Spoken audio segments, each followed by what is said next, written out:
तुम्हारे नाम अब भी धड़कता है। 25। रिया और वंश। रिया गुस्से में वंश की तरफ तेजी से बढ़ रही थी। उसके चेहरे पर साफ लिखा था कि अब वो किसी भी कीमत पर उसे बख्शने वाली नहीं है।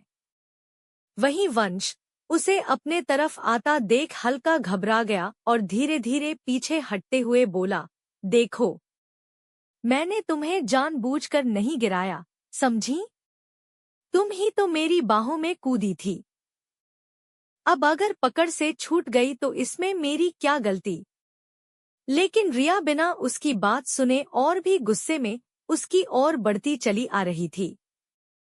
तभी अचानक उसका पैर पास पड़े एक पत्थर पर पड़ा। पैर मुड़ते ही उसका बैलेंस बिगड़ गया और वो गिरने ही वाली थी कि वंश ने झट से उसका हाथ पकड़कर उसे संभाल लिया। तुम ठीक हो? वंश ने चिंतित होकर पूछा। पर रिया का चेहरा दर्द से सिकुड़ गया। उसने जोर से चीख मारी, आह! मेरा पैर!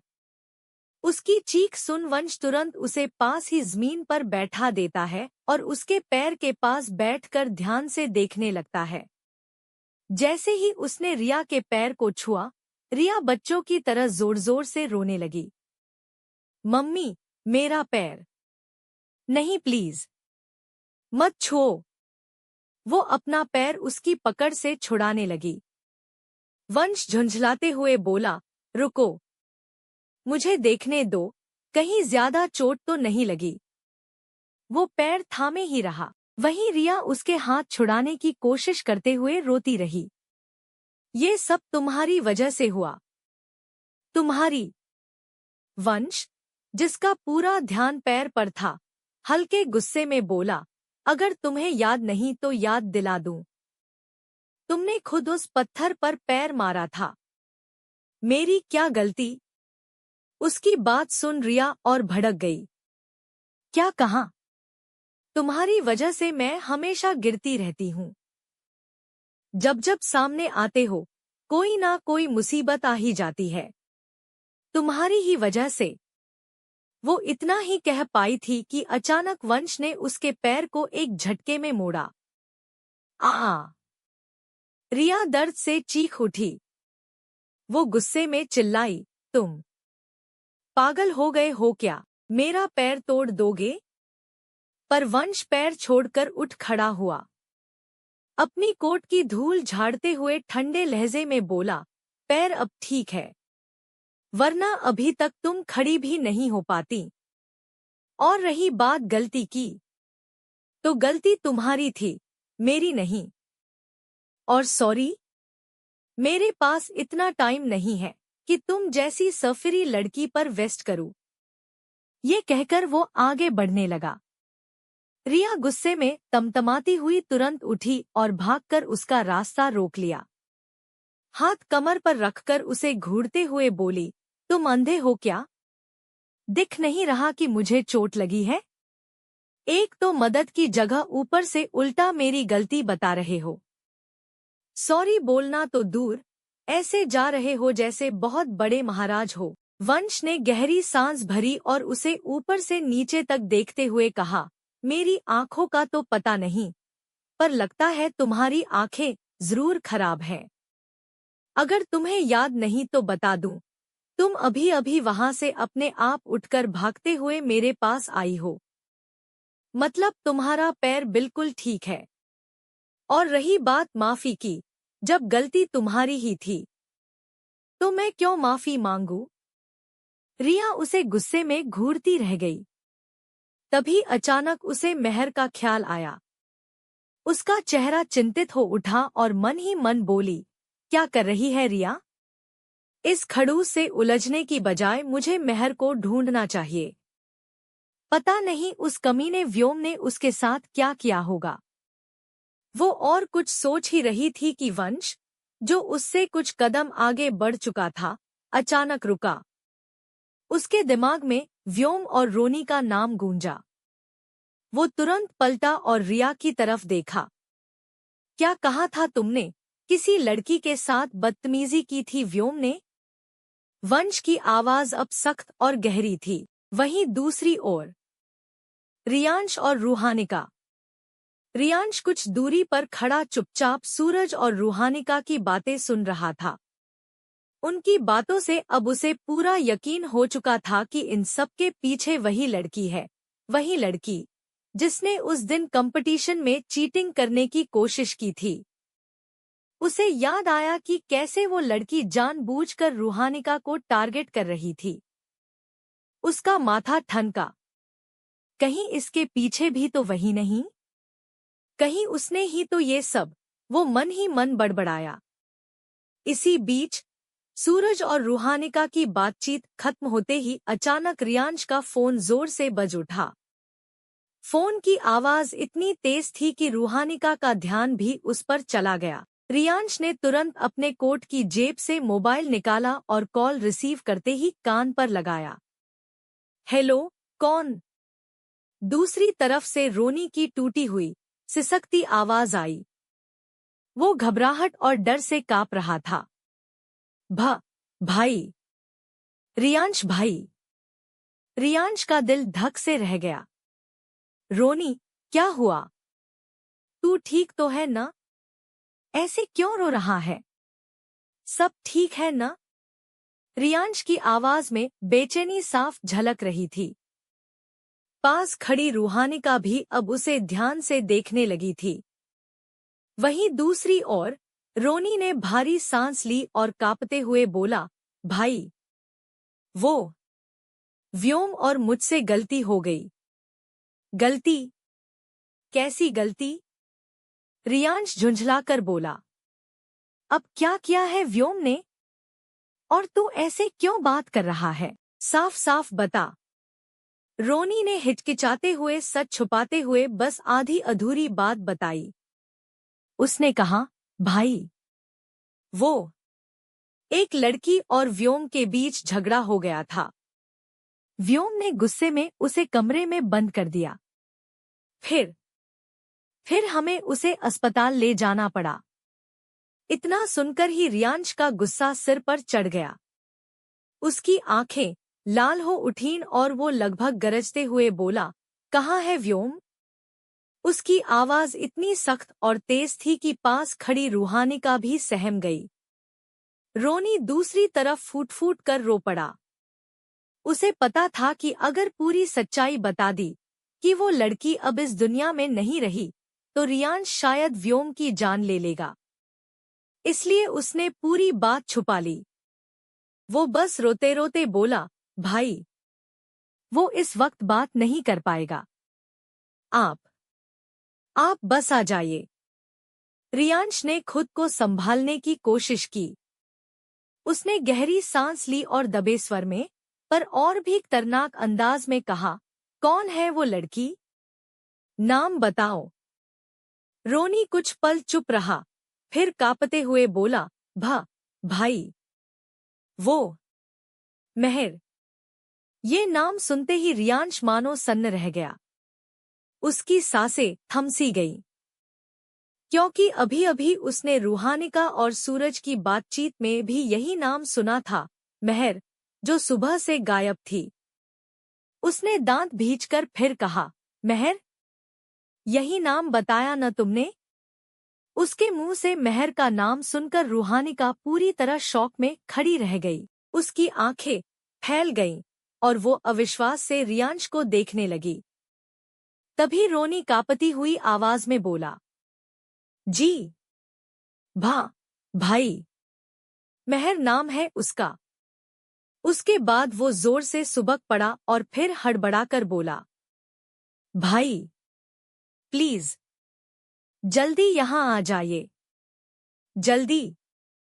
रियांश की आंखें गुस्से और बेचैनी से और लाल हो गईं। उसने झटके से कहा, किस हॉस्पिटल में हो तुम लोग? दूसरी तरफ से रोनी का टूटा हुआ जवाब आया, जी, सिटी हॉस्पिटल। इतना कहकर उसने फोन काट दिया। रियांश बार बार फोन पर हेलो हेलो रोनी, सुनो तो, कहता रह गया। लेकिन कॉल डिस्कनेक्ट हो चुका था। उसकी मुट्ठियां कस गईं और हाथों की नसें उभर आईं। फोन कटते ही रूहानिका का चेहरा एकदम सफेद पड़ गया। उसके होंठ कांप रहे थे, आंखों में डर और बेचैनी साफ दिख रही थी। वो कांपती हुई आवाज में बोली, मिस्टर मल्होत्रा, आप? वो मेहर, हॉस्पिटल, ये सब क्या आप जानते हैं? मेरी बहन कहाँ है? उसकी आंखें सीधा रियांश पर टिकी थी, मानो हर जवाब उसी से चाहती हो। रियांश बस उसे देखता रह गया। गुस्सा और चेहरे पर बेचैनी की लकीरें साफ झलक रही थी। क्या होगा आगे? क्या पता चल पाएगा मेहर का? और क्या होगा जब रूहानिका को पता चलेगा मेहर के बारे में? आगे जाने के लिए पढ़िए तुम्हारे नाम अब भी धड़कता है। लेखिका शिवांगी। तुम्हारे नाम अब भी धड़कता है। 26। हॉस्पिटल। मेहर अभी भी अपने वार्ड में आराम से बेड पर लेटी टीवी देख रही थी। व्योम ने जहां मेहर को एडमिट किया था वह एक प्राइवेट वार्ड था, इसलिए वहां एक बड़ा टीवी बेड के ठीक सामने लगा था। मेहर 0 वॉल्यूम पर टीवी पर कार्टून देखकर मुस्कुरा रही थी। वो धीरे से बोली, मुझसे पंगा लिया था ना तुमने? अब देखो, अगर मैंने भी तुम्हें तुम्हारा पूरा ख्याल ना याद दिला दिया ना, तो मेरा नाम भी मेहर नहीं। ये बोल वह मुस्कुराते हुए अपने हाथ में लिया टीवी का रिमोट घुमाने लगी। वहीं वार्ड के बाहर व्योम के आंसू अब रुक गए थे, पर वह अभी भी खुद को नहीं संभाल पा रहा था। वह धीरे से बोला, मैंने कभी नहीं सोचा था कि मेरा छोटा सा मजाक किसी की जान। ये बोलते बोलते वह रुक गया। वह अभी भी एक गहरी सोच में था। उसने अचानक अपने आंसू पोंछे और अपनी जगह से उठकर बोला, नहीं, अगर मुझसे गलती हुई है तो मुझे इसकी सजा भी मिलनी चाहिए। ये बोलते हुए उसकी आवाज में पछतावा था और आंखों में शर्म थी। उसका पूरा हुलिया बिगड़ा हुआ था। आज वह व्योम नहीं लग रहा था जो हर वक्त सिर्फ अपनी करता था। उसके बाल भी खड़े हुए थे, आंखें पूरी लाल हो गई थी, उसका शरीर भी ढीला सा पड़ने लगा था। वह काफी मुश्किल से खड़ा था। वहीं मेहर टीवी देखते हुए अब काफी बोर फील कर रही थी। उसने सोचा, क्यों ना जाकर एक बार बाहर चेक कर लिया जाए कि वहां क्या हो रहा है। ये बोल वह धीरे से बिस्तर से उठी और धीरे धीरे दरवाजे की तरफ बढ़ने लगी। वह जैसे ही वहां पहुंची, अचानक उसे किसी के कदमों की आहट सुनाई दी, मानो कोई अंदर आ रहा हो। ये सुन मेहर डर सी गई। वह भागकर वापस आई और सीधे बेड पर लेट गई। उसने तुरंत अपनी आंखें बंद कर ली। अचानक दरवाजा खुला और अंदर व्योम आया। उसके कदम लड़खड़ा रहे थे, पर वह खुद को संभाले हुए था। वह मेहर के पास आया। वहीं मेहर को जब कमरे में किसी के होने का अंदाजा हुआ तो उसने तुरंत अपने मरने का नाटक शुरू कर दिया। व्योम की नजर जैसे ही बिस्तर पर लेटी मेहर पर गई, वह धीरे धीरे कांपते हुए कदमों से उसके बेड के पास आया। व्योम बिस्तर के पास आकर रुक गया। उसकी आंखें लाल थी, हाथ कांप रहे थे। उसने कांपते हुए हाथ से मेहर के माथे को छुआ। एक झटका सा उसके पूरे बदन में दौड़ गया। वह घुटनों के बल गिर पड़ा, सिर बिस्तर के पास रखकर फूट फूट कर रोने लगा। मेहर, उठ जाओ प्लीज, मुझसे गलती हो गई, प्लीज उठ जाओ। उसकी आवाज इतनी टूटी हुई थी कि वार्ड की दीवारें भी जैसे कांप रही हों। व्योम की आंखों में सिर्फ पछतावा था। उसने धीरे से उसके बेजान हाथों को पकड़कर कहा, मैंने तुम्हारे साथ गलत किया। अब चाहे कुछ भी हो, मैं सारा सच भाई और सबको बता दूंगा, चाहे वो मुझे मार डाले। वहीं मेहर बिस्तर पर लेटी थी, पर व्योम की आवाज सुन अब उसके दिल में एक अजीब सी टीस महसूस होने लगी। वह मन में बोली, मैंने तो सोचा था इस व्योम को अच्छा खासा सबक सिखाऊंगी, पर मुझे इतना बुरा क्यों लग रहा है। व्योम की आंखों से आंसू पानी की तरह बह रहे थे। वह अभी भी घुटनों के बल बिस्तर के पास बैठा हुआ फूट फूट कर रो रहा था। महर, प्लीज उठ जाओ, प्लीज। मैं कभी ऐसा नहीं करूंगा। मैं सच में गलती कर गया। ये बोल वह और तेज रोने लगा। वहीं उसकी बातें सुन अब महर के चेहरे पर जो व्योम को हराने की खुशी थी, वह भी धीरे धीरे गायब होने लगी। माना व्योम ने कोई छोटी गलती नहीं की थी, पर महर को अब ये नाटक एक अजीब सी बेचैनी दे रहा था। व्योम फिर रोते हुए बोला, प्लीज उठ जाओ, प्लीज। पर महर नहीं उठी।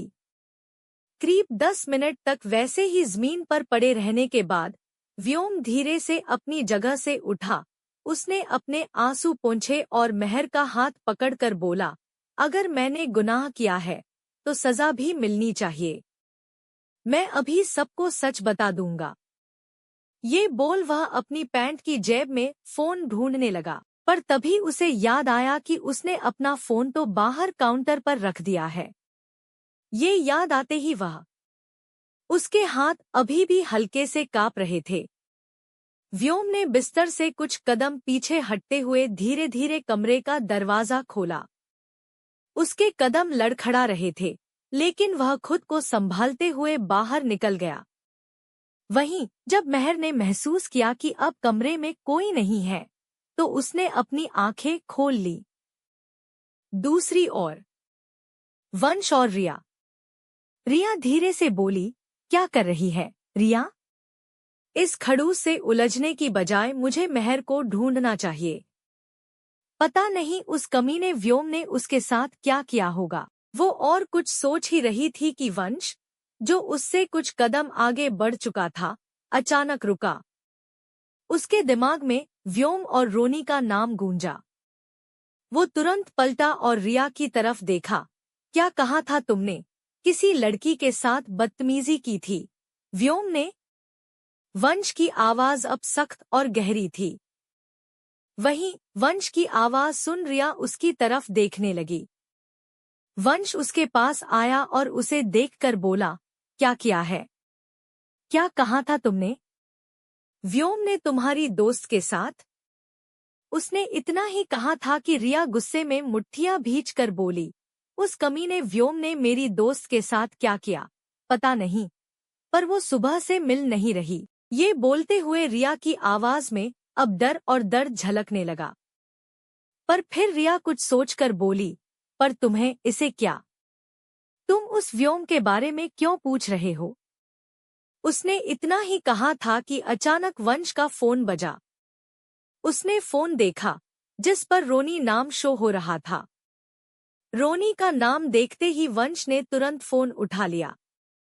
वहीं दूसरी तरफ रोनी कुछ बोलने ही वाला था कि वंश लगभग गुस्से में चिल्लाते हुए बोला, रोनी, व्योम और तुम कहाँ हो?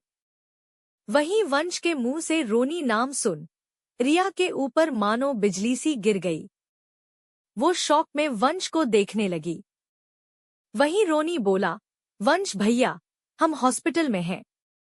वहीं उसके मुंह से हॉस्पिटल सुन वंश गुस्से में बोला, हॉस्पिटल?